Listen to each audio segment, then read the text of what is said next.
কত কষ্ট করে তুমি করলা সাধের বাড়ি,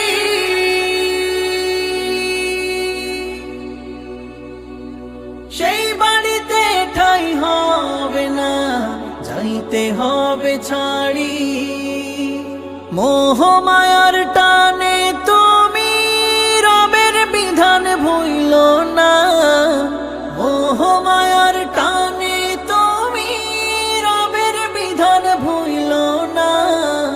যাদের জন্য করলা কামাই মরলে তারা চিনবে না, যাদের জন্য করলা কামাই মরলে তারা চিনবে না, যাদের জন্য করলা কামাই মরলে তারা চিনবে না, যাদের জন্য করলা কামাই।